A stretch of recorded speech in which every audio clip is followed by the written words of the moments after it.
오늘 말씀은 출애굽기 32장 25절로 35절까지의 말씀입니다. 모세가 본즉 백성이 방자하니 이는 아론이 그들을 방자하게 하여 원수에게 조롱거리가 되게 하였음이라. 이에 모세가 진 문에 서서 이르되 누구든지 여호와의 편에 있는 자는 내게로 나아오라 하매 레위 자손이 다 모여 그에게로 가는지라. 모세가 그들에게 이르되 이스라엘의 하나님 여호와께서 이렇게 말씀하시기를 너희는 각각 허리에 칼을 차고 진 이문에서 저문까지 왕래하며 각 사람이 그 형제를, 각 사람이 자기의 친구를, 각 사람이 자기의 이웃을 죽이라 하셨느니라. 레위 자손이 모세의 말대로 행하매 이날의 백성 중에 3,000명 가량이 죽임을 당하니라.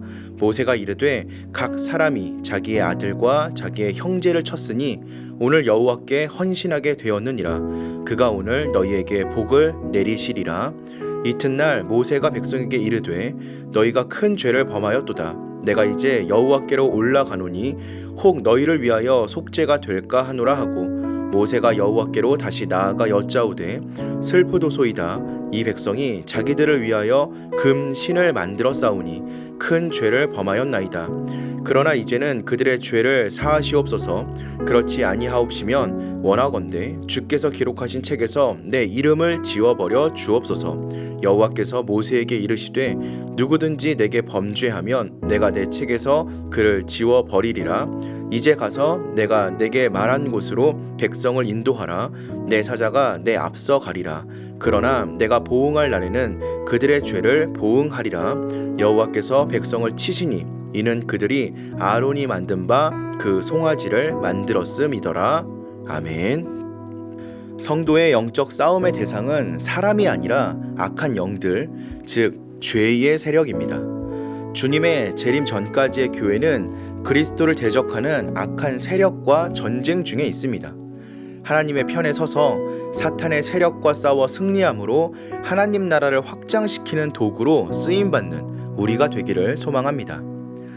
금 송아지를 만들고 그 앞에서 우상 숭배에 가증한 죄악을 저지른 이스라엘 백성에 대해 하나님은 징벌을 내리십니다. 모세는 여호와의 편에 선 자들에게 칼을 차고 우상 숭배자들을 처단할 것을 명합니다. 그때 레위 사람들이 우상 숭배에 참여했던 3,000명의 형제, 친구, 이웃을 살육합니다. 이는 결코 쉬운 일이 아닙니다. 그러나 그 순간은 인간적인 정을 초월하여 우상 숭배의 죄로 하나님을 진노케 한 심판을 수행해야 했습니다. 만일 레위 사람들의 결단이 없이 죄인들에 대한 심판을 행하지 않았다면 이스라엘 전체가 진멸할 수도 있었습니다.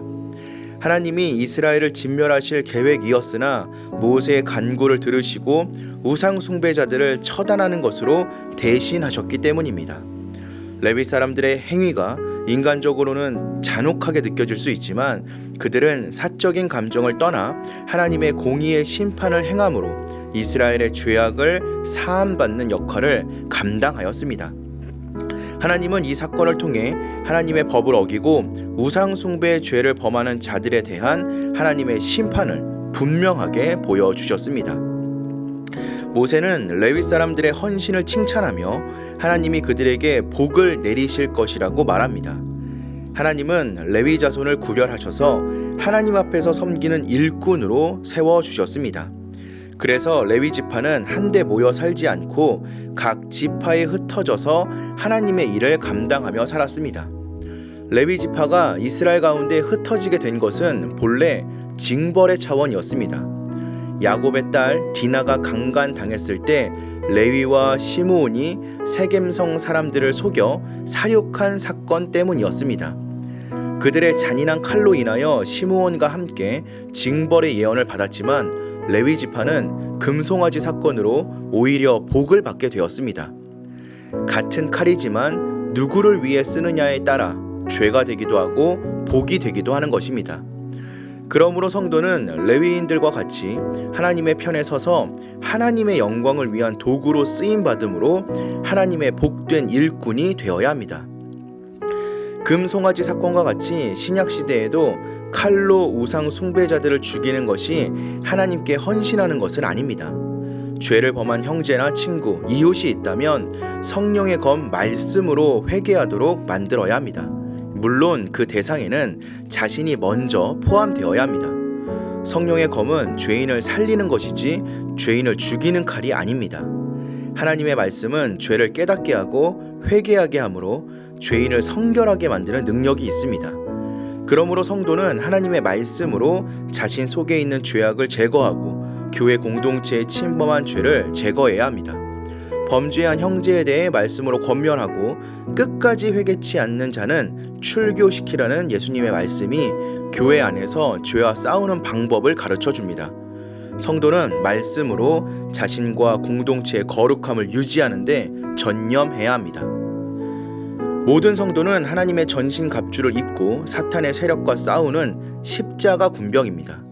하나님의 말씀과 기도로 무장해 먼저 자신 안에 기생하는 죄를 제거하고 죄인들을 구원의 길로 이끌어 사탄의 괴계를 깨트리고 승리를 거두는 저와 여러분들 되시기를 주님의 이름으로 기도하겠습니다.